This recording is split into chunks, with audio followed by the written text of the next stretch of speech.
Welcome to Power Greater Than You, a podcast about recovery, hope, and transformation.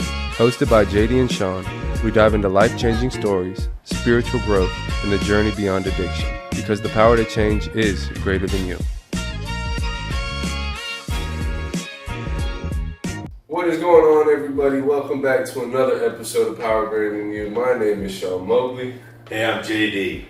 And today we're going to figure out how to do a cool intro. I don't know if we want to do a dance. Power Greater Than You. I don't know. Power Greater. Yeah, I don't know. I don't know. But yeah, man, we've had some guests on. Yeah, so it's just me and you. I kind of like this. Yeah, I like the guests, but I like, we're kind of like peanut butter and jelly. Which we one? We go better together. Like Batman and Robin. Are you You're jelly? Robin. You're jelly. Robin. Okay, I'll be Robin if you're jelly. I can be peanut butter. Okay, I like jelly. Okay. Who doesn't like jelly? Yeah, I mean, hey, I'm a jelly guy, peanut butter and jelly guy all the way. And for the old school people, like the old timers like me, there was a band called Captain and Tennille. The Captain was the piano player and Tennille was the singer, so it was like Captain and Tennille. They had a song called Muskrat Love. Check it out. You're old, dude. So I'm the Captain, you're Tennille. Hey, you Little can, Muskrat Love. Today you can be whatever your heart desires It just you to be. feels good, man. It feels good. Like the moment I met you. Yeah. Sometimes we met. We met at a meeting, I think, right? Black Belt meeting. Yeah, Black Belt meeting. Yeah. So it's been a long journey. 3 years is that? Oh, 3 years in August, man. Wow. Yeah. Wow. This is before you even had your driver's license. And a place to live. Right. Well, man, we also have bonded, not only over sobriety, but cigars. Oh yeah. So let's crack into these bad boys. 4th of July is on Friday. Yeah. And I have a box here called We the People from Marcus Daniel. He was kind enough to give us these. I don't even remember when we went there. Over a year ago. Yeah, last summer. It had to be over a year ago. But yeah, man. Cracking. You want to do the honors? No, you go ahead. I'll do the honors. I'll put the first match to the cigar. I forgot I had these, and then I was looking at my humidor, and I was like, 4th of July, We the People. Yeah. What better time to crack this box than right now? I'm with you, man. I mean, maybe 4th of July, but, it'll be open for the 4th. We could do it both. How about we do both today and on the 4th? I'll throw that there. Let's see. Oh, yeah, man. Okay. Not too shabby. It's weird having a mic here and not something clipped on you, but hey. That's all right. Look at that. Helps on the way. We got I don't know if they're cigar people, and, it's a Churchill 7x50 Maduro wrapper, made in Nicaragua, Esteli. I just smoke them. Yeah. So, man, why don't you do the honors, snag the first one? Yeah, man. Thank you. And we'll do a little cut and light segment, so. All right. Here's the thing is that this is, Power Greater Than You is all about addiction and finding that power that's... People have said I'm addicted to cigars, right? What would you say to those people? Well, we're going to be talking about the steps today. Okay. Until I admit I'm powerless over them, I don't have a problem. Okay. So I remember, it was on New Year's Day one year, my mom's like, you're sober now, you should give up cigars. You should give up. You definitely, that's a bad habit. And I'm like, you know what? Here's my position on it. If the Princess of Princesses came, had castles all around the world and said, I'm going to marry you, you can have, you can have a harem even. You could have whatever you want. The only thing you can't do is smoke a cigar. And I would say, it's been nice knowing you, Princess. So let me fire this baby up. Right. Kind of shows you my love for cigars. So. All right, so we're going through the 12 steps today. Yeah. We've had guests on. We've done the whole guest thing, and they've been fantastic. Hearing their stories has actually been really cool. I'm always learning from anybody Absolutely. that we talk to about recovery. Yeah. That's the cool thing about it. Yeah, and talking to other people, they really do help us more than we help them, I feel like. Even working with sponsees. Yeah, for sure. I am your sponsee. You're my sponsor. Yes. First sponsee podcast that we know of. Yeah. And today I guess we're gonna kind of, like we just said, take y'all through the steps. Yeah, I mean, I think here's the thing. You and I, we started our recovery in treatment, right? First we had to detox, then we did treatment, 30 days, then we did intensive outpatient, right? Mm-hmm. But so that kind of is like, that's kind of like learning how to tie your shoes, right? Teach you how to tie your shoes, when you're in front of, I don't know, the bunny rabbit tying the shoes. You know what I'm talking about. Look at that bow. I tied that shoe. But here's the deal: if I'm out in the middle of the day or at night and I need to tie my shoes, I need to know how to do it on, I was learned how to do it. I didn't just say, "Hey, here's a great way to take these laces and make a bow." So it's kind of like what with the sponsor kind of thing. We're just talking about our experience, strength, and hope, right? And the steps is where the magic happens. The 12 steps of any 12-step program, they're all the same. I mean, let's go through number one. Yeah. Number one, we admitted we were powerless over alcohol and that our lives had become unmanageable. Yeah, I'd like to even say we admitted we're powerless over anything, right? Chocolate peanut butter pretzels. Yeah, and our lives have become jelly beans, and our lives have become unmanageable. But the admitted part, that's the part.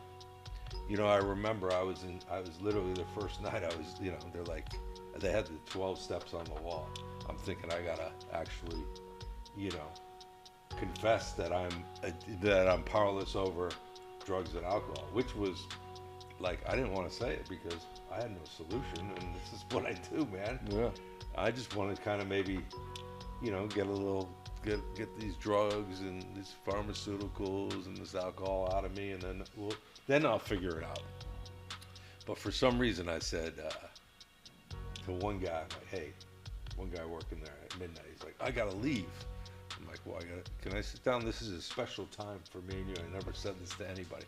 And I was nervous. I said, I think I'm powerless over alcohol and drugs. I said, I think I am. See, I always had a way out. Mm-hmm. But once you surrender, like that blank spot of we were powerless over whatever it is, first I have to admit it. And admitting means, I looked it up in the dictionary, it means reluctantly agree. So I could reluctantly agree, and why was I reluctant? Why would you be reluctant? Well, I didn't want to give it up. And at first I thought I really didn't have a problem. I mean, I would co-sign my own BS the whole way through. Yeah. I mean, I remember telling people, like, I had quit basketball, went on the run, jumping motel to motel, up 3-4 days at a time, and I was telling people that I just had to do cocaine because I could work better off cocaine. Yeah. Yeah. So, I mean... You could throw a 4-pointer in basketball right. when you're doing blow. Yeah, I mean, I went to rehab the first time, and I was even telling the TAC officers or whatever they call them. I don't know what they call those people in rehab. I forgot. But I was telling them, I just like working out high, and I feel better. I pump more weight, and I'm smarter. I'm more in tune. Yeah. I'm in fucking rehab. Yeah, I know. Well, and look, and it says, and I'm going like that because we actually have the steps up on a video board here. But if you look, it says our lives have become unmanageable.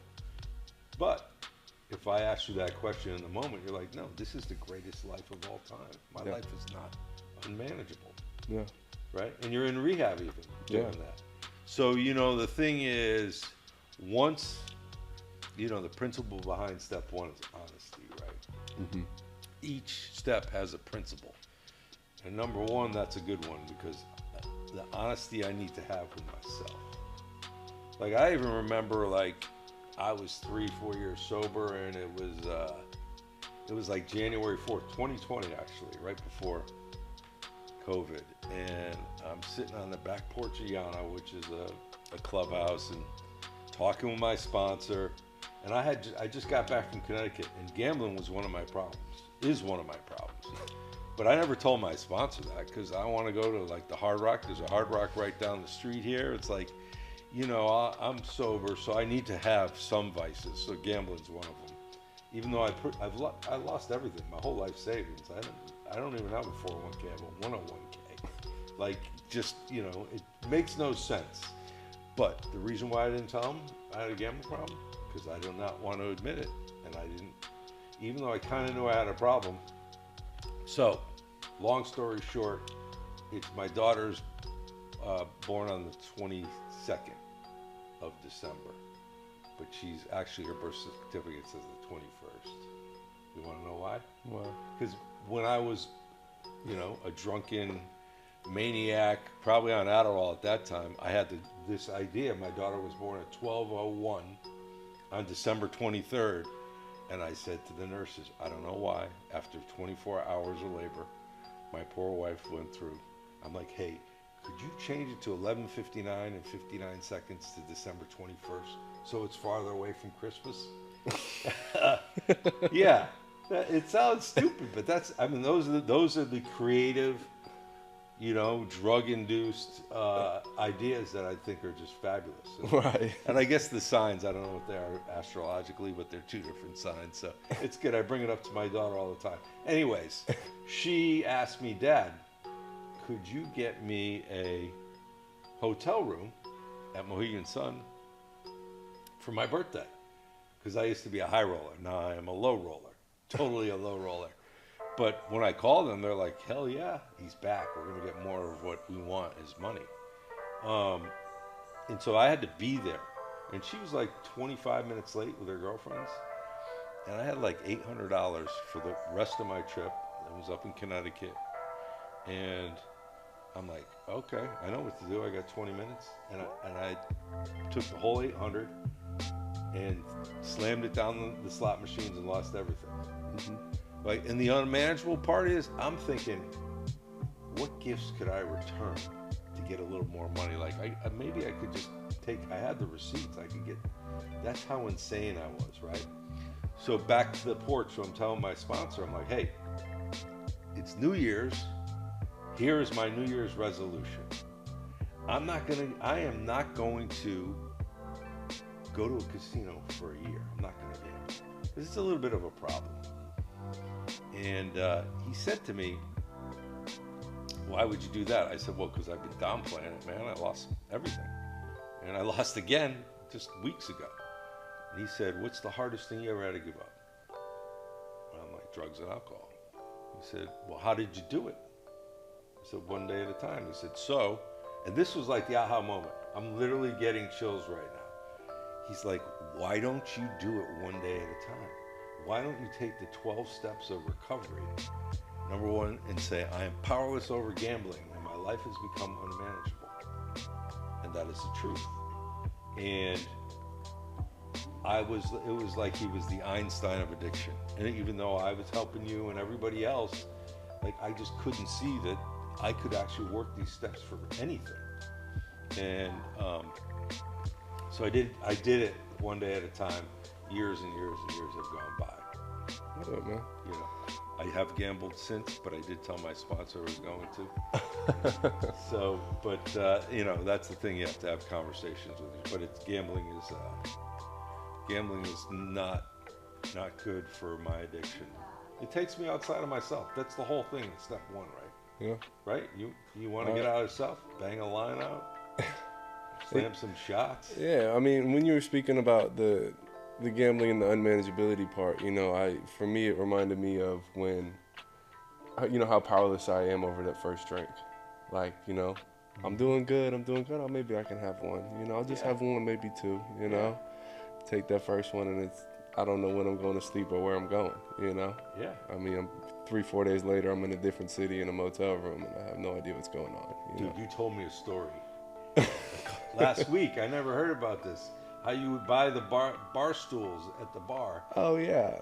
You just so you had your entourage together. Why don't you tell everybody how creative you were? Well, you know, drugs and alcohol. Well, I didn't think I was a control freak at the time, right? But looking back, I definitely wanted control. We used to roll around with a pretty big group. I mean, it could be anywhere from 10 to 30 people, and we would go to the bars, and we kind of like start migrating towards our section in the backside, right? And there'd only be, 5-6 stools over there. So what I would do is I would run around the whole bar, grab every stool I could, bring it over, and then if we didn't have enough, I would start paying people $20 for their stool. And I would literally have as many as we needed over there. High roller, but just in a different way. Look at me. Yeah, I did that. I bought that stool. A power greater than Sean. There is none. It's a power greater than Sean. A fucking $20 stool at some dive bar, Dude, I love it. I like that. That's very, very, very creative, entrepreneurial. I would have to say. You know, that's you got comfort. Cigar TV. You got power greater than you. So now I understand where all this creative entrepreneur spirit comes from. Absolutely. Started in the bar with a bar stool. So I think we have both admitted that our lives have become unmanageable at one point. Yeah. Oh, absolutely. And that's the thing is that, and when you go to these meetings, right? People are telling these tragic stories or these, and we can all relate. Sometimes we even laugh because that's not me anymore, right? It certainly could be me. If I said I'm not powerless over drugs and alcohol, and I was just overreacting, and I picked up, man, everything would change. But now I see how unmanageable my life was. Yeah. And I also see how unmanageable my life can be if I pick up again. Absolutely. I was with a buddy this weekend. He wouldn't mind me telling a story. He's like, how did you come to the conclusion and the mental awareness to stop? And I'm like, I literally look at it outside of the things that we need to do, take our medicine. It is illegal for me to drink and drug. It is illegal. It is a non-negotiable. It's just not happening. Because we're sitting at a cigar lounge and he's banging out drinks and people are dancing. Are you thinking about drinking when he's doing that? No. No, not at all. No, absolutely. I'm gonna drive home. And is that you?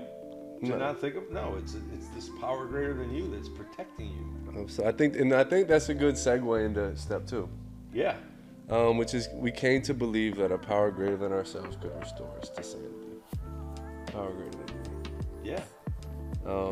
I didn't ever think that I would stop drinking and drugging. I thought it would be my whole life. I mean, we used to go to friends' houses for Christmas or holidays, and everybody's got their porch chairs in the driveway, and everybody drinking. I thought that would be me. I thought I would be all-inclusive resorts my whole life, drinking as much as I could and having a good time. And yep. That's what I thought it was gonna be. Yeah. I got sober right when I turned 24. So. The little lamb. I used to call him my little lamb. Dude, you're like my little lamb in sobriety. He's not a little guy, but he was my little lamb. Right. Remember that? I do remember that, man. And so came to believe this power greater than me. Like the principle behind that one. Look, I got it right here. It says hope, right? The bottom line is though, I had this tattooed when I was hammered. It says hope and dreams on the other side. So, but the hope comes right when you're doing the steps, and it's like, okay, I don't have to figure this out. Like, okay, my life's unmanageable, but something's gonna take care of that. Mm-hmm. And that power doesn't have to be. It's not religious power; it's spiritual power. And whatever you think your power is, it's just not you, right? It could just be me and you. Like I think you were saying some dogs were barking at your apartment this morning. Yeah. I'm like, man, you just got to accept it. But the bottom line is we talked about it, right? And you're like, hey. I can't do nothing about this right now. Can't do nothing about it. And it's no big deal, But by talking about it. Right. And so that's like a power greater than you is us. Us is a power greater than me, that's for sure. Yeah. So, and could restore me to sanity. I like to say, sanity is me and sanity don't really get along too well, right?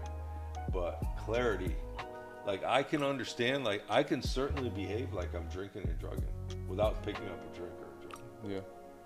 I mean, I totally have that behavior, the ability to act that way and behave that way. So I like to say it could restore me to clarity. And clarity tells me, am I working the steps? Am I admitting I'm powerless over this situation or this person? Mm-hmm. And the clarity is, oh, I'm not working the steps. I'm on the ego side of the alcoholism and drugism and all that, and not the spiritual side. Absolutely. And it just draws me back in. Oh yeah, that's right. I have a solution. Yeah. And the solution is not me. Yeah. I can't do it. Yeah. Absolutely. And I remember when I was in rehab and like the first time I'm hearing the steps, right? And you know, you're sober for a week, you're kind of getting in the meetings and people are, you know, hearing stuff that's really resonating with you. And for me, the clarity that, you know, I was really messing up and that my life was unmanageable the previous step, and then the clarity that, hey, if I want to change the future of my life, something needs to happen right now. Mm-hmm. But it wasn't anything I had to do with it. Like, the only reason I was sitting in rehab was because of a power greater than me. Right. Like, I remember sitting in my... Well, and you maybe were forced into treatment, but at some point you had to go to the willingness. Absolutely. Like, okay, I'm going to be part of this group. I'm going to listen. Oh, absolutely. You know, so yeah, a little. All you need is a little or a lot of willingness. Yeah, absolutely. I mean, I remember sitting. I've told this, but I was sitting on my parents' kitchen floor, just crying. I don't know what came over me that day. Yeah. What it was that said you need to go get some help because whatever you're doing right now, you're going to end up dead or in jail. Yeah. But yeah, and then you get into the groups, and right, it's a group of 2 or more to feel that spiritual presence. And you know, you're in rehab, and there's other people in there struggling just like you are, going through the same similar things, and you start opening up, and they're sharing their hope, their experience, their strength, and slowly but surely you do start to open up a little bit, and some weight starts to come off of your shoulders, very slowly, but it happens. Yeah. Baby steps, little lamb. Hope, little lamb. just hope, little lamb. Can just I out get a little ba-ba? Bah. See that? My little lamb. Yeah, so, and then that leads us to step 3, right? Made a decision to turn our will and our lives over to the care of God as we understood Him. So, principle behind that is faith, like, right? So, how is this going to work out for me? What does this whole turning over thing mean? Mm-hmm. You know, and so, God can be really anything for anybody. I've heard some people it was a doorknob. Could be a doorknob. Like, the less I know about your God or your higher power, the more I'm interested. Like, so that's all I really care about is how are you able to do this? And maybe I can do this, right? Mm-hmm. I mean, that's the whole thing. And I learned, like, what does it mean to turn over to God or whatever? It's like, okay, if I'm, say, turning over, I don't know, what could I be turning over? You throw something on it. Turning over? Like giving it over to, like... Traffic.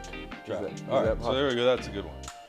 So, you know, I may be I may be stuck in traffic, and I may be thinking, okay, God, do I go down Route 4? Do I take this exit? What do I do? All right, and then you know, if I turn it over and basically accept it, right?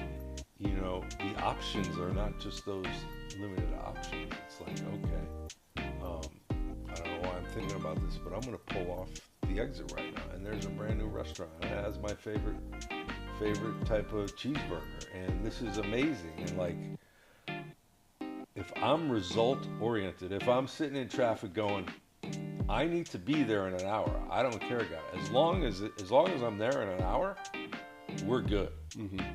But if I'm like, hey, I'm in traffic for a reason, maybe I need to put on some recovery tapes to listen to in traffic. But if I sit there and I get irritated and I get agitated and things aren't going my way, that's old behavior. Right. I'm not saying every time I'm in traffic, I'm turning it over. But when I do, like, and I don't care about the results, usually there's all these other options I never even thought about. Absolutely. And I think another point in step 3 is for people who are maybe nervous to come into a 12-step program because they think it's religious-based, right? Yeah. Turning it over to the care of God as we understood Him, right? Mm-hmm. And some people might think it's religious, and we're talking about a plethora of different things. It's really just a spiritual program. Yeah, man. And you know this because we go through the big book. Yeah. There's a chapter on agnostics. Uh-huh. Atheists come to the meetings. Like there's no, but like I've heard atheists say, first of all, they tell you they're an atheist, which is fine. I don't have nothing. To each its own. Yeah, but I've heard atheists in the meeting share, you guys are my power. Yeah. So, what? Don't get hung up on the terms. It's just not me. Whatever it is, it's just not me. Yeah, and that God is also always changing as well. Yeah. It is a constant change. It's a constant growth, constant work to become closer to that higher power. Yeah. I mean, we talked about it. We were in the meditation meeting, and I was like, yeah, JD, my God lets me curse. He does all these things, and you go, whoa, whoa, whoa. It sounds like Sean's playing God right now, and I was like, he might be, I don't think that was my higher power telling me those things. That was Sean making those things up in his own head. Yeah. And I had to go to the church to find where I was at. Right? I had to find my God. Yeah. Into wherever you have to go and whatever you have to do, just so you have that leading figure that you can trust and is guiding you in the right direction is really, the God of your own understanding. Yeah. I mean, don't forget we make drugs and alcohol our God. Oh, 100%. Chocolate peanut butter pretzels, gambling. I mean, here's the deal. Like if I'm in a horrible mood. My dealer, I can't get a hold of my dealer. He's not answering. He said he was going to be there at 10. It's now 11:30. My whole personality changes. That's my God. And then all of a sudden I hear from him at midnight and he says, yeah, you got to meet me an hour and a half from here, but you're good. And I'm happy. I'm driving an hour and a half. I wouldn't drive an hour and a half for anything. So if that doesn't show how addiction works, I mean, it's all on, man, when I'm not working these steps. Absolutely. Which leads us into step 4. Okay. Made a searching and fearless moral inventory of ourselves. Yeah. What the hell does that even mean? Yeah. Well, it talks about it in those in the big book, in other books also. There's all kinds of books. And you can figure out whatever the big book means to you. It could be just a big book. Okay. But it talks about, in that book, like if you have a store, right? And you have all these things in the store, and basically they're on the shelves. Some of them have expired. Some of them, like if it's an 8-track tape, you don't even know what that is. You can't sell those anymore. There's no more 8-track tape players. Mm-hmm. So you have to look at your inventory of... And basically, we say resentments, man. Like, what is going? Like, what are my fears? Who am I resentful at? Why am I resentful at them? And this whole moral inventory is like, okay, I need to actually write it all out, right? We take some time, we write them all down. We say, okay, this is how this person, this person when I was 11 screwed me over. And it affected my emotional, mental, et cetera, et cetera, et cetera. Yeah.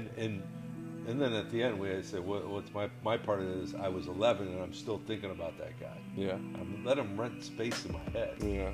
Right. He picked up a lot of land. Yeah. So I think that part of the inventory, I should just take that guy and take him out of the inventory.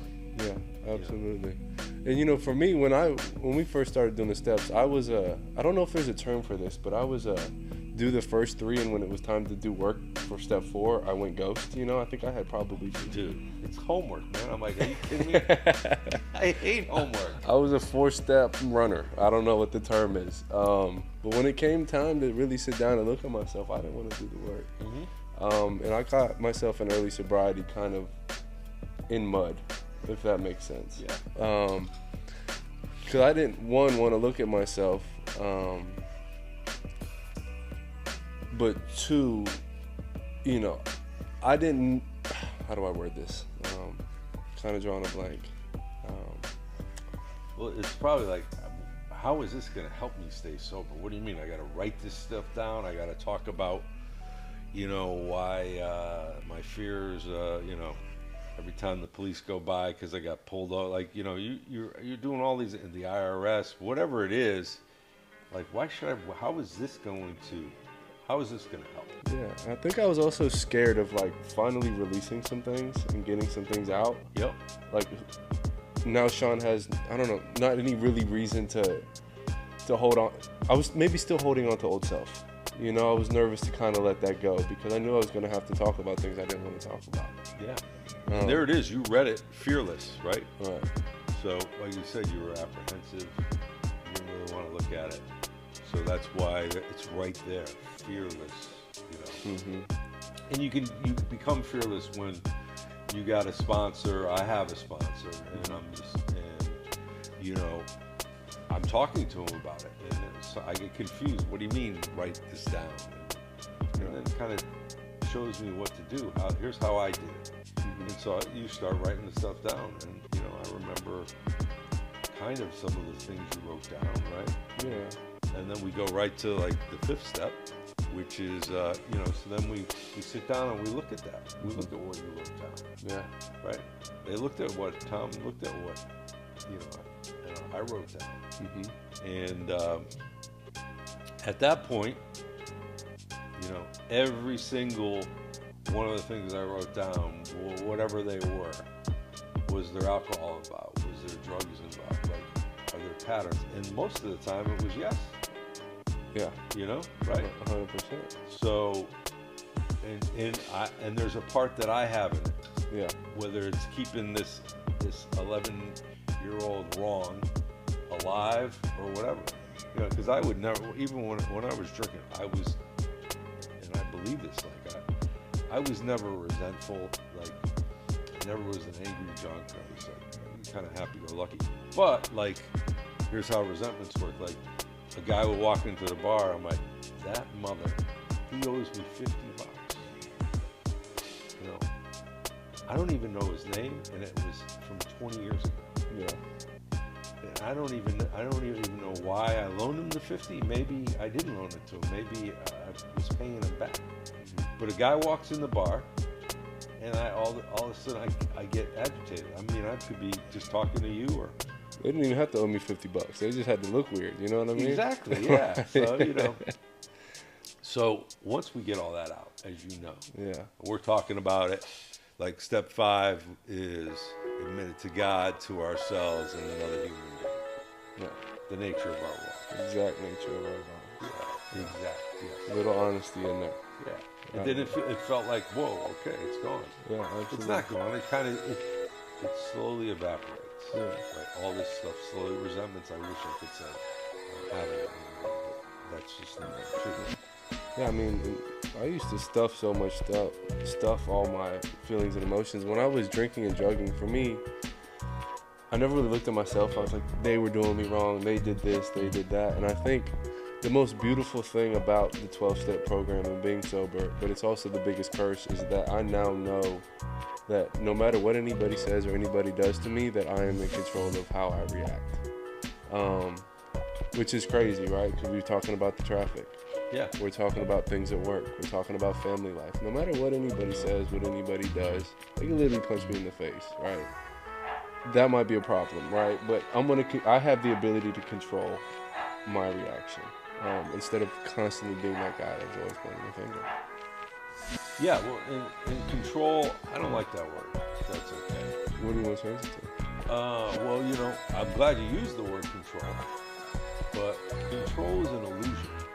It really is. For me, it's an illusion that, but if I turn it over, if my higher power kind of guides me, you know, because control, I associate that word with my ego. Right. Right. And if you tell me I'm a control freak or you just want to be in control, I'm going to be like, I don't know what you're talking about. You know, but it's more the spiritual awakening. So you have the spiritual awakening and you can start accepting things. Yeah. And your control is working steps. Your control is saying, okay, I need to call another alcoholic or drug addict. Right. I need to talk to them. I need to go to a meeting.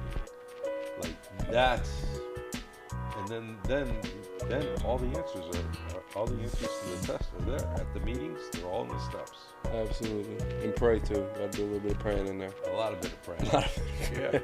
Yeah. And then so then we're at 6.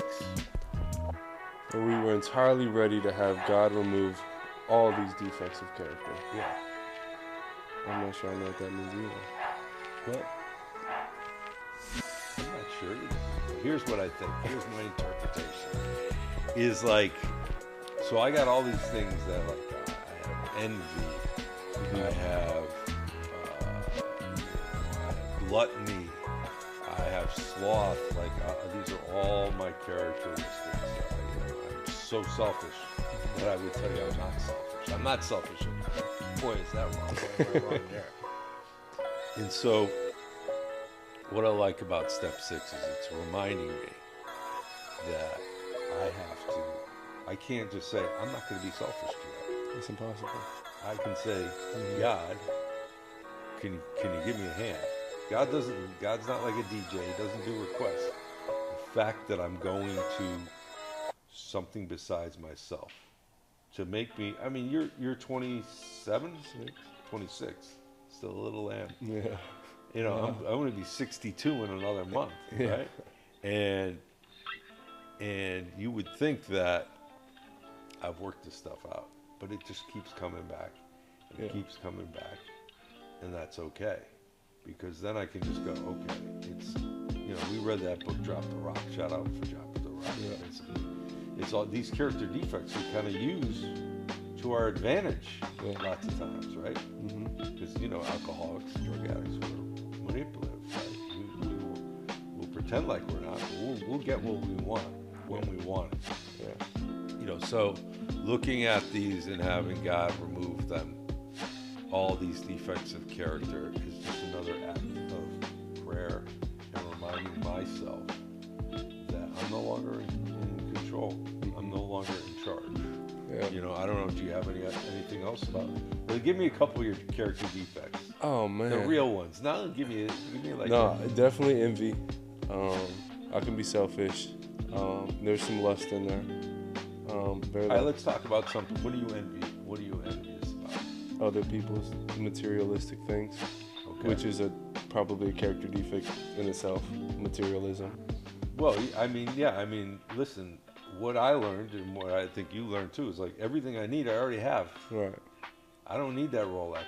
I had a Rolex. I wasn't too happy when I had it. Right. I had a Yachtmaster, solid gold.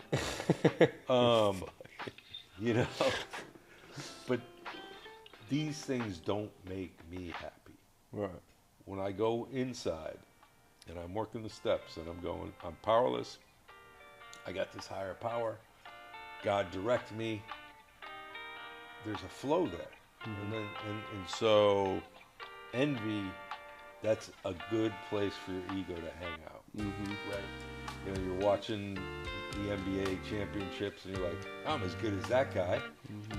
You know, I don't know. The draft just happened and I was like, I mean, shit. Yeah.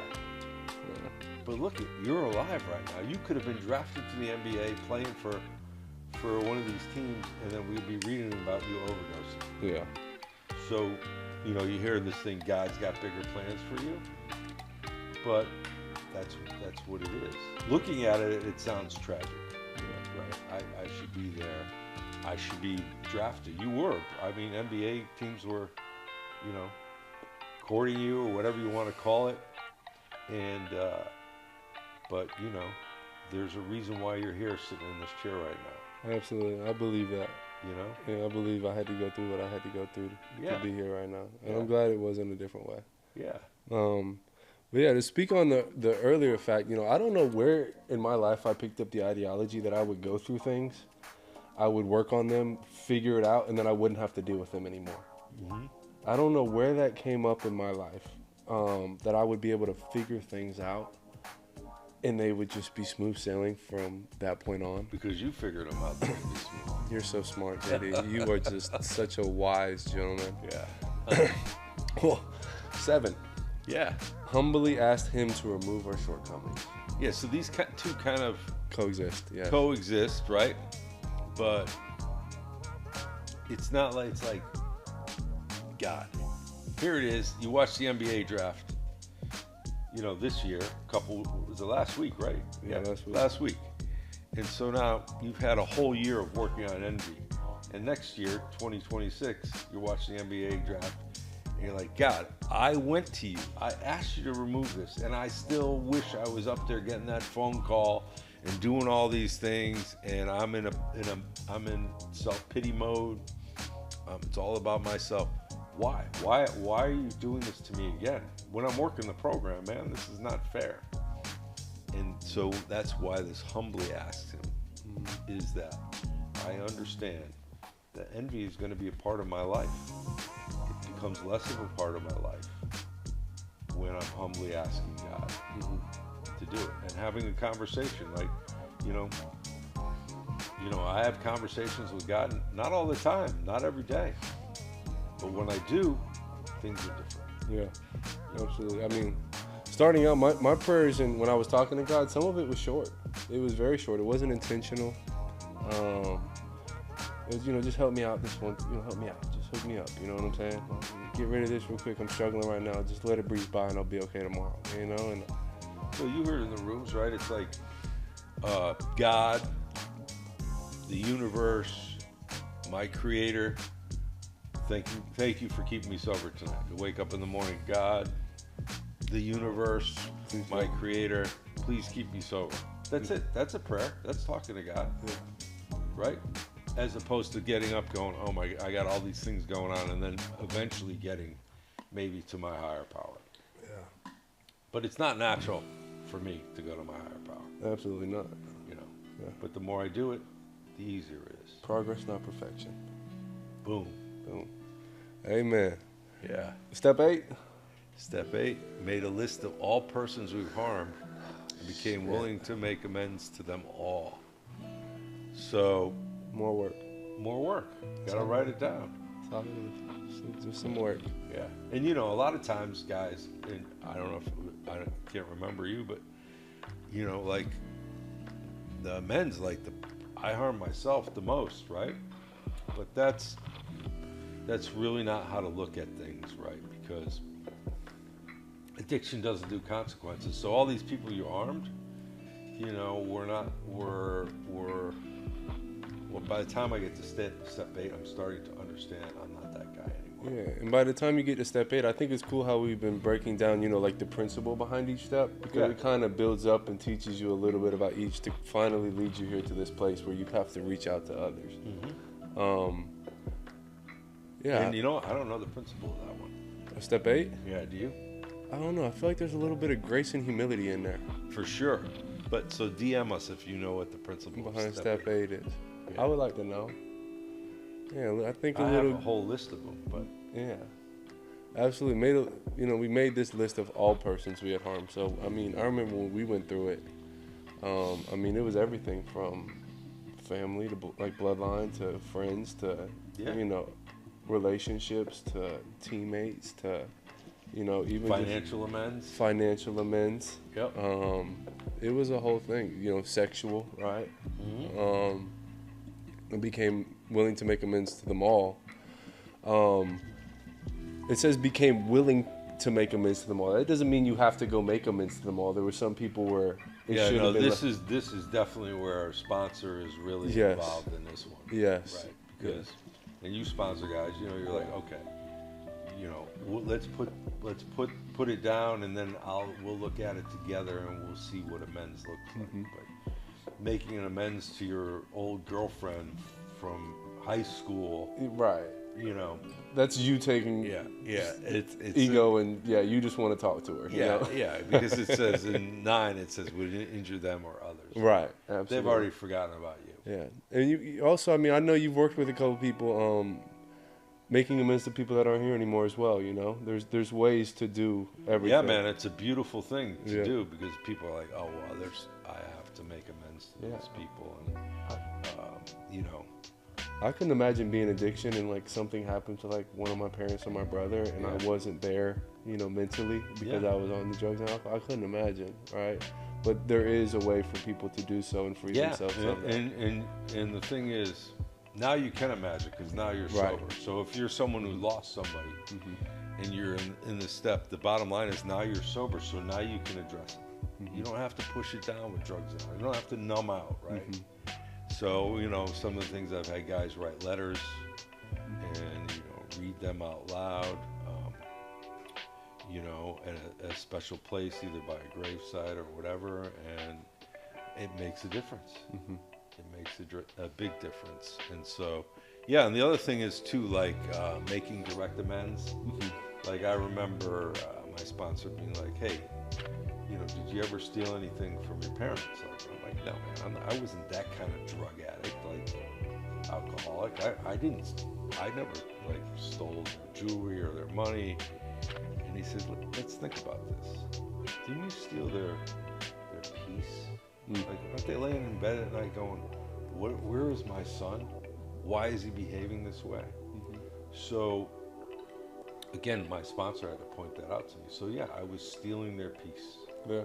And so, lots of times, in these amends, the way they work, like the Constitution, right? We the people, 4th of July. An amendment, right? You know, the 5th Amendment, the 4th Amendment, whatever amendment it is, they amend them. And they change every once in a while. Doesn't mean that it was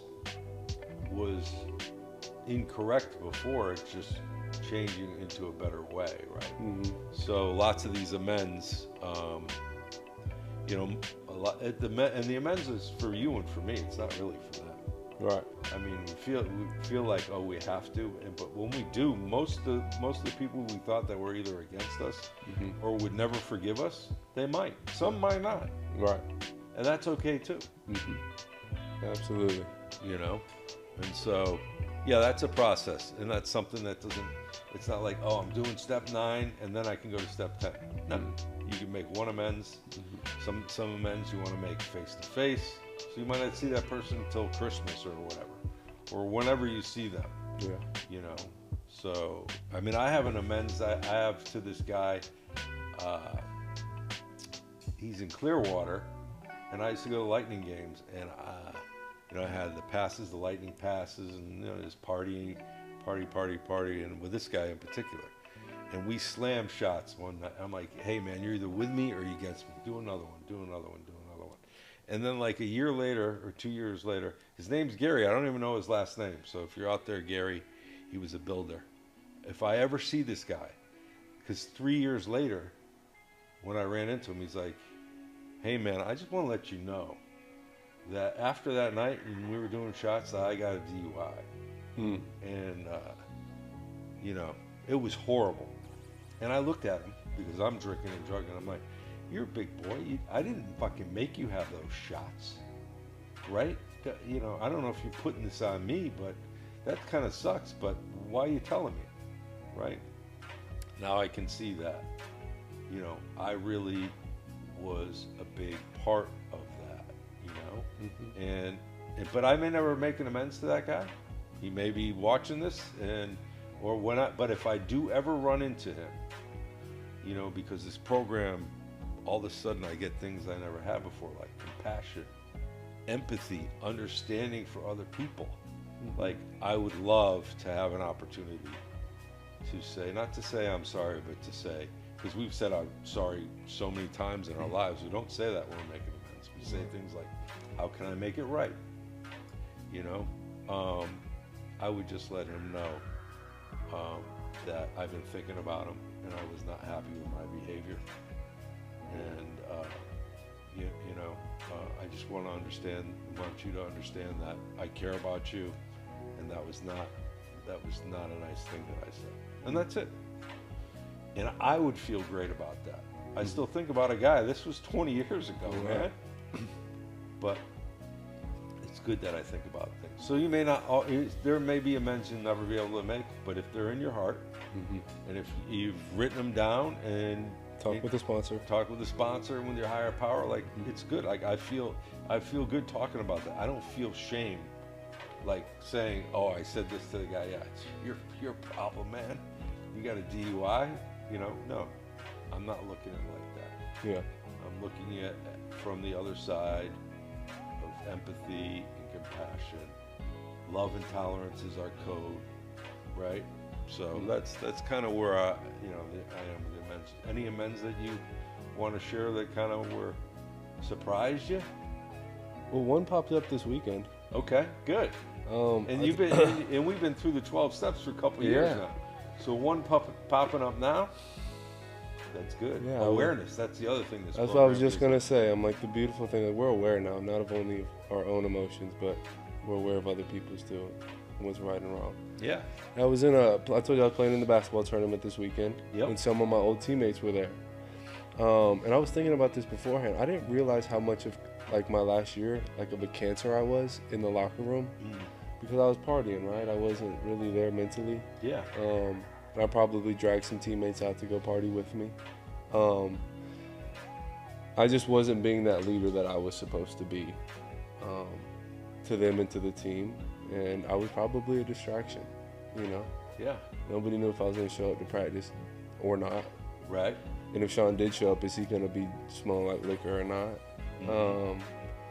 So, yeah, I don't know if that would be in the men's. But Did you talk to him about it? No, but we did talk about meeting up because they are here locally during the summer because they're all. Yeah, so what I would do is, like, the realization, the awareness, now what I would do is I would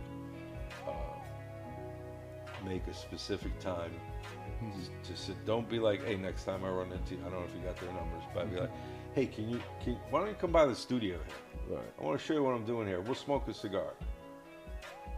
But there's something I want to talk to you about. Yeah. So in other words, it's not a casual, convenient amends, right? Right. This is planned out. You know, you're talking to your higher power. You're talking to probably me about what to say. And man, you may blow him away. You know, There's a couple of them. Okay. Yeah. How many are on a team? There was about 15 of us, but there's a couple local guys here. Yeah, so that's what I would do. Yeah. That's what I would do. Absolutely. So. Awesome, man. Well, I guess that kind of leads us into step 9, making direct amends to such people wherever possible, except when to do so would injure them or others. Yeah, make those direct amends. Yeah, it's all part of. Look, the more that I make amends, the more my heart is open for love and tolerance. Love for myself. I need to have self-love before I can give it. Can't give it away if you don't have it. Right. And then and then your God, your higher power, like you can fill up with more of it.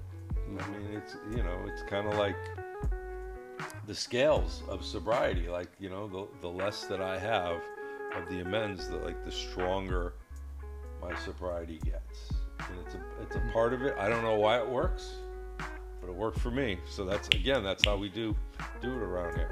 Absolutely. It's like, this has been my experience, and it might be yours.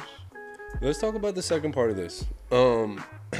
Except when to do so would injure them or others. In my head, I immediately think injure them, like maybe some physical altercation. It's going to be toxic. Have you had any experience maybe with sponsees or with yourself where, you wanted to avoid making the amends because of I mean, I have a sponsee right now. Like he's doing great. I think he's on the 11th step now. But he's like, man, I was the worst husband. I did this, I did that. He's only been married once. He's like, I feel like I want to make an amends to her. Like, and we went into some details as to what he was doing. And my response was, I'm like, well, when was the last time you talked to her? A couple years ago. I'm like, the best amends that you can make to her is not to talk to her. Right. Right, is for you to stay sober, and like attraction, not promotion. Maybe there'll be a situation where she runs into you and she sees how you're behaving differently, then maybe that's something you can address it. But for you to initiate it so you can feel better, because he feels terrible about how and so do I, with a lot of people. But it's not about making me feel better. Right. It's about me being accountable for this damage that I did. And so my accountability now is to not pretend like it never happened, but not to initiate anything with that person. They're probably never thinking about I believe his ex-wife is remarried. So again, these are things, that's a natural thing. I'm glad you asked that question. Emotionally injure people, absolutely. Yeah. So, and again, you work with somebody on it, because I can't determine. No. I was in early sobriety, Mm-hmm. and the ex-girlfriend we talked about, she reached out to me, and I was like debating if I should reply or not, you know. And somebody told me, is replying going to bring you closer to God or closer to relapse? Oh, I like that. Yeah. And that's been something that's stuck with me the whole time. So like when I'm making decisions on not even just people but things, like is this situation bringing me closer to God or is it bringing me closer to relapse? And I know it says would injure them or others, but you know what? It could also harm you in a way. I'm not sure if that's a different step, but you know, my ego and my will and what I want to feel in a moment, just that instant gratification, is not worth the longevity of my sobriety. Yeah, and what is the intention behind it? Like you send a text back and then, well, maybe I can take you out to dinner and we could talk about how bad I treated you. You know, we know that intention is not that ain't pure at all. So yeah, I mean that's good. I never heard that saying, but say it again. What was it? Is it bringing me closer to God or closer to relapse? Yeah, I like that. Yeah, me too. That's a good check and balance for sure. For sure. Step 10. Continue to take personal inventory, and when we were wrong, promptly admitted it. Yeah. Promptly admitted it. Promptly, like there it is. There's my discretion. Like, right now. The control part of it is, well, I was wrong. I'll get a hold of them tomorrow or the next day. That's kind of me manipulating the steps. Absolutely. But if I'm like, damn, I forgot, and I just saw Sean and I'm driving out of that parking lot and there was something that I did or said, park the damn car, give him a phone call. Give him a phone call. Don't wait. I'm going to see you tomorrow. No.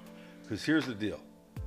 As soon as I do it, everything changes, because when I'm understanding that I've created some type of wrong, you know, I'm thinking about me. I'm not thinking about God. I'm like, okay, well, I mean, I'll tell you one. Like, I was playing golf in a golf tournament with my brother and his son and myself and my two sons, right? I never played golf in a tournament with both my boys. It was great. I was out with my brother the night before, and I was sober, and he was not, and he did not behave sober in any way, shape, or form, you know, and it's on me that, you know, I mean, I love my brother, but it's on me that it was a crazy night, and I was really pissed off about it, you know, and then I saw him at the tournament, and he's like, hey man, why'd you leave, this and that. I'm like, are you kidding me? Why, you disappeared, this and that, like, you know, F you, whatever, you know, and I got on the golf cart. I'm playing golf on the first hole. My brother's in the cart in front of me with his son. I'm on the first hole, and all I can think about is, can you believe that fucking guy? Sorry, I didn't mean to swear, but I guess the only time I swear is whenever I mention my brother. But we're working on things. I love my brother, like I said. But here's the deal. I said to my kids, I should hit into him. I don't know if you play golf, but hit into him means like he's like down the road, and you're supposed to wait on the first tee till, I'm like, I should hit into that guy. Just send him a warning shot. Maybe it'd be really good if I hit him. I'm sober. And I'm like, no, this is not my program. Yeah. My kids brought it to me. They're like, Dad, we're golfing, man. Let's have fun. We came here to have fun. Yeah. I'm like, oh, that's right. So I called my brother on the next hole. I said, hey, man. Hey, Steve, I'm sorry. I didn't mean to behave that way before we teed off. As soon as I did that, oh my God, I'm playing with my two boys. I'm having a good time. Mm-hmm. Like, the promptly admitting helped me. Mm-hmm. You know? It's an action. It's an action. It's an action. So I would encourage anybody, whether they're working the steps or not, own up to it and be as promptly as possible. Absolutely. And it's not only like people, right? People doing things towards you, right? Yeah. It's not just work and family and life. It's To me, when I think of this step, I think of HALT. You know, the slogan or analogy we use, HALT, hungry, angry, lonely, tired. Yep. Those things can affect me as well too. And Sure. those are the main big four for me. Yeah. So when I'm feeling some type of way, nobody said anything to me for a couple hours. Am I hungry? Am I angry? Am I lonely? Or tired? Take that personal inventory and take action. I like it. Yeah. I think that's good for anybody, Yeah. even if you're sober or not. You know, why am I feeling? 'Cause I know everybody struggles with Yeah. internal feelings and emotions, right? Stop what you're doing. HALT. Yeah. What's going on? Let's figure it out right now. Yeah. Yeah, because that HALT, right? Hungry, angry, lonely, tired. The way I like to do it with my ego is like, oh, I behaved that way because I was hungry. Right. Or I behaved that way because I didn't get good enough sleep. They'll get over it. Mm-hmm. But no, I need to go, oh, okay. Hey, man, I'm not making an excuse. I was really short with you today. Absolutely. Not the dog was barking. I mean, he had a tape of the dog barking on his phone. That's how much this dog bothered him this morning. I have 3 videos. Anywho. So, Continue to take that inventory. Yeah. 11. One of our favorite bonding steps. I feel. Yeah. For sure. We sought through prayer and meditation to improve our conscious contact with God as we understood Him, praying only for knowledge of His will for us and the power to carry that out. Let's break this down into 2 parts. Okay. Let's do first part. Sure. Sought through prayer and meditation to improve our conscious contact with God. I think you say something where it's like, I thought it said sought through prayer or meditation. Or, yeah, because I'm always taking the low road, not the high road. So I got it covered. I'm doing step 11. But yeah, that meditation, and improve means, and I can always improve. I can meditate for an hour right now, and then there's still room for improvement. Absolutely. So the improved part is, as long as I have this conscious contact, meaning that I'm aware that it's not me, it's something else out there, the universe, the creator, God, whatever you want. As long as I'm aware of that, then things seem to go the way they're supposed to, exactly the way they're supposed to go. All right. Yeah. Sought and improve. The words like that remind me that I will never be perfect, right? Mm-hmm. I am constantly trying to improve. Sought doesn't mean you found. It means that you are continually looking for. Good point. Yeah. I will never be perfect, right? Yeah. It is always progress. Yeah. So I feel like sometimes we do want to be perfect and be that person, but it's a nice reminder that, that's not the case. Yeah. Yeah. And the thing is, like you said, with the meditation meetings that, before you were running this business, you had an opportunity to come Mondays and Fridays. I mean, and you would say the same thing, and I would feel the same way. It's like, I feel so much better after I did it. Mm-hmm. We turn the lights off. We do some readings from recovery. We're candle-lit. And then we just kind of share in the dark what came up in our meditations. Can we shout out meetings on this? Is that against? No. I mean, you can shout out a meeting. Yeah. You can. 9 a.m. Mondays and Friday at Club Yana right here in Tampa. Yeah, meditation meeting. Meditation meeting. That's cool. Yeah, the meditation is a part of the 12 steps. It is, but it's a part of life. Yeah, and so I chair those meetings. Mm-hmm. But guess what? My honesty is that I meditate only twice a week. Like, I go to that meeting, I go, oh, it was great, man. I'm so happy that I meditated. Why am I not doing it on Tuesday? Right. Why am I not doing it on Wednesday or on Saturday? And it's not just, you can meditate anywhere too. Yes. You can be in traffic and meditate. Mm-hmm. You can be at work and meditate. You can be laying in bed and meditate. There's different forms. And it's not just putting on some woo-saw music and cutting lights off and candle. It doesn't always have to be that. It can be, go grab a fishing rod, go on a walk. Yeah. You can even meditate with a cigar. Meditation. Absolutely, man. Yeah. Yeah. So, and that meditation I heard is like, prayer is talking to God and meditating is listening to God. Mm-hmm. That may work for you. Yeah. Kind of works for me.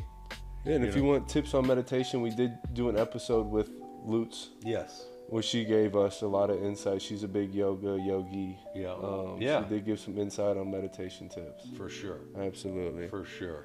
The second part of this, praying only for knowledge of His will for us and the power to carry that out. Yeah. It's not like praying for the Powerball numbers. Right. You know, and that's the hard part, right? It's like, I'm praying that I tore my Achilles. You know, I'm praying my Achilles feels better. You know? Right. That's not God's will. You know, and it's not feeling better now, God. So I'm not praying. You know, we have a deal here. Mm-hmm. I pray, you deliver. Mm-hmm. It doesn't work like that, you Right. know. And so the praying part, and then really, it says in those recovery books, I'm really supposed to pray for other people in a better relationship with my higher power. Right. And so you say, that's not fair. There's no praying for me about, like, you know, whatever it is I'm thinking I need. But when I pray for other people, when I pray to have a better relationship, my whole life changes into a very positive, grateful life. Yeah. So that's why it's saying, I think it's saying that. Yeah, and in this book too, in the recovery book, it's very clear on our purpose. Right? I think a lot of people get lost in, you know, what am I supposed to be doing? I feel lost, you know, whatever. Yeah. My purpose today is to stay sober. Yep. And help another alcoholic. Point blank, period. For sure. That's all I'm supposed to be doing. So all this other purpose, you know, work and, you know, money and health, whatever, that's Sean. Yeah. Yeah. Yeah. Yeah, and listen, that's $1 million. When I usually ask what is my purpose, I'm in self-pity. Absolutely. Right. You know, all right. I'm not getting what I want. Right. Like, you know, what is my purpose, God? Like, please give me some direction on my purpose is, right, to have that conscious contact, right? Mm-hmm. And then all of a sudden I want to help the world. Mm-hmm. Yeah. In my own way. I want to say hello to a stranger as opposed to just looking down at my feet. Right. You know, I want to help somebody with directions when they're looking confused. Mm-hmm. Whatever it is, you know. So prayer and meditation, that's a big one, and that's one, like you said, we can always improve on. Yeah. Another point I want to bring up is that in the 12 steps, there's 2 parts that are underlined or italicized. Okay, I don't know what they are, but please tell me what they are. God as we understood Him. Okay. God as we understood Him. Yep. In step 3 and step 11. Yeah. Why is that italicized or underlined? Here's why I think it is. Mm-hmm. Because it's not what I think God is, it's what you think God is. Like you said, God could be a doorknob. God could be, I've heard, group of drunks, great outdoors, good orderly direction. Mm-hmm. It doesn't have to be the religious gods, okay? Which those are good to have. Those are beautiful things to have. You don't need that in sobriety. What you need is a spiritual experience, right? So those religions may bring you closer to your higher power, so that's cool. Mm-hmm. If yoga brings you closer to your higher power, that's cool. If being a vegan, you know, you feel more pure with the earth and everything else, brings you closer to your higher power, that's cool. Well, let me ask you this then, not to go off on a tangent and try to spin off of the... Go right ahead. Yeah. Isn't me trying to understand Him taking my power back? It could. But what it says in that book is that God does not make too many demands on those who seek Him.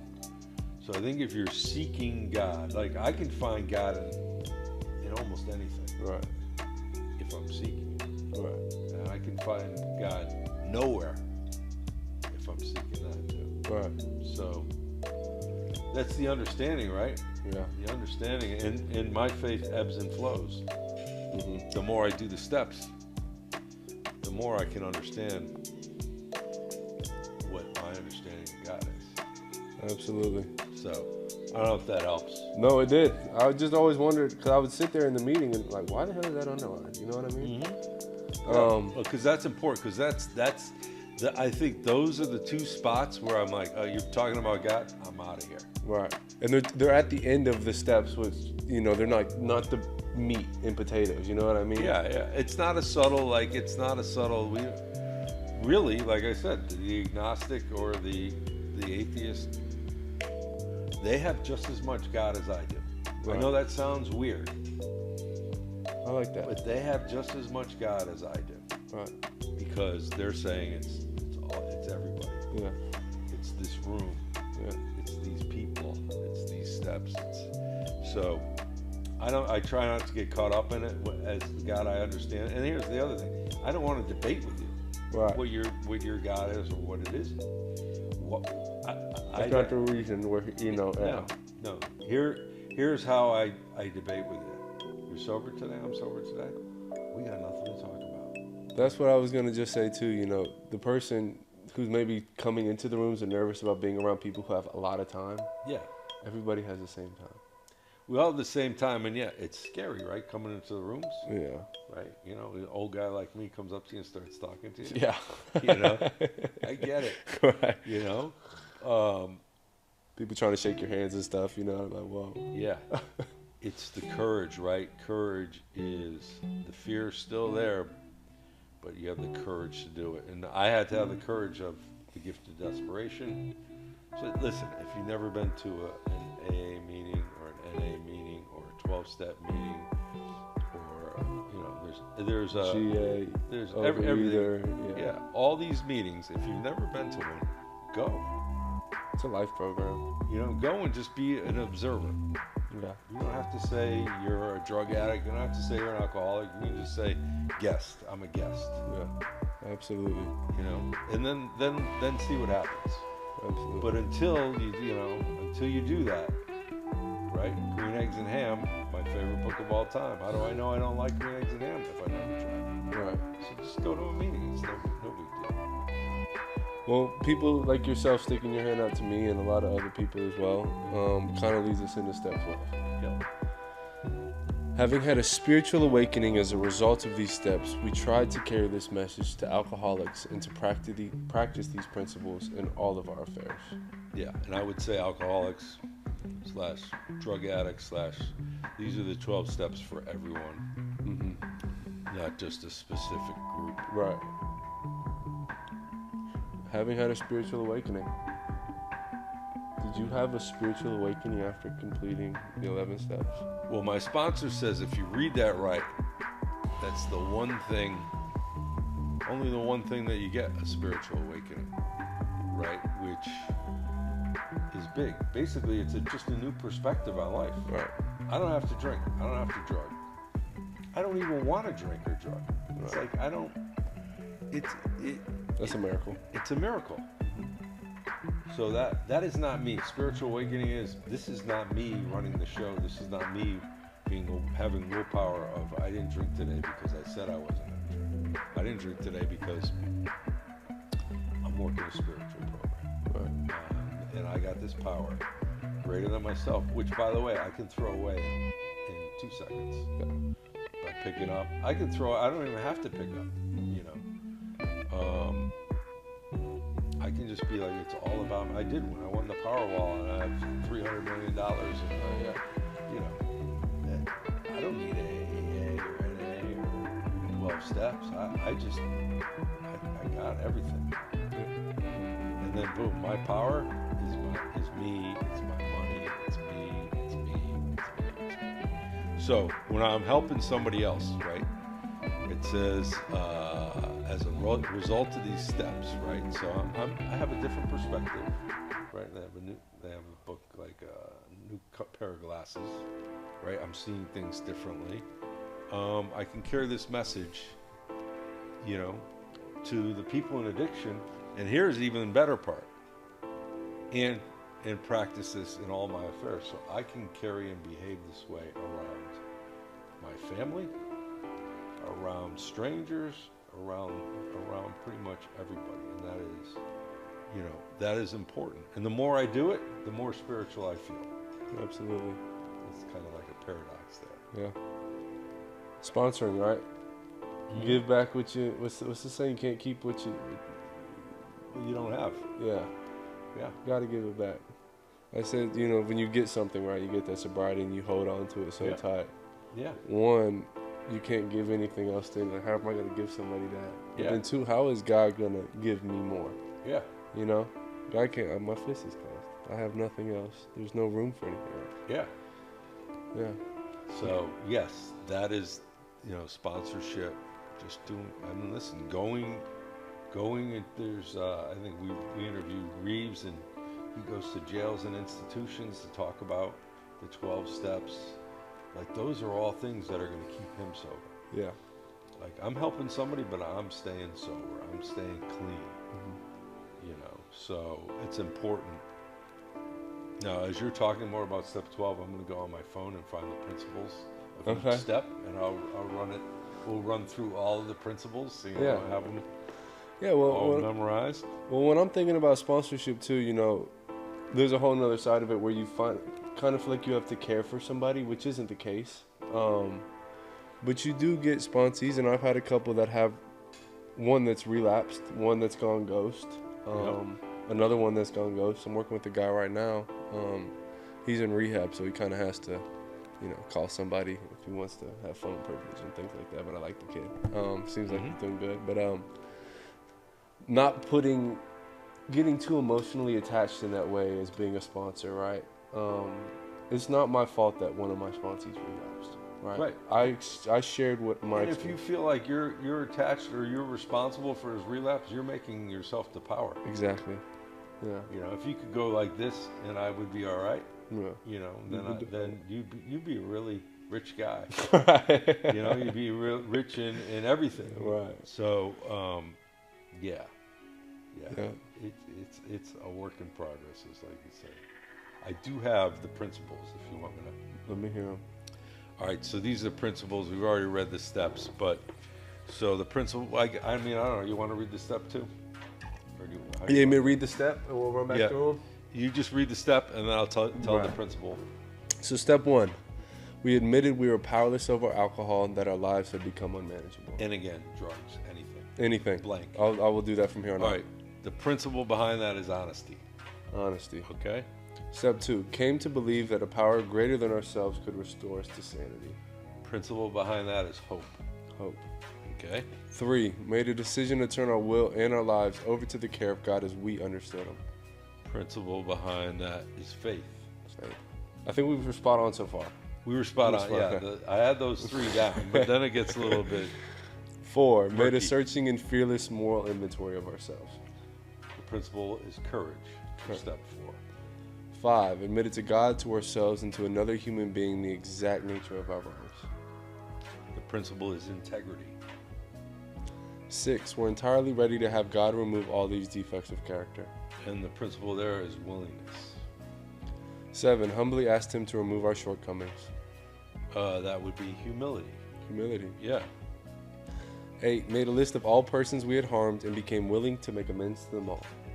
That would be brotherly love. Brotherly love. That's what it says here. I'm down with that. Yeah. That works. Yeah.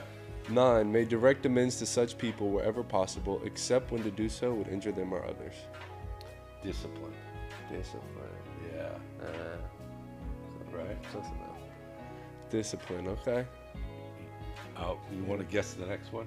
What the principle Made is? direct amends to such people, except when to do so. Continue to take, are we on 10? 10, yeah. Continue to take personal inventory. You can say it out loud. 10, continued to take personal inventory and when we were wrong, promptly admitted it. What do I continue to take?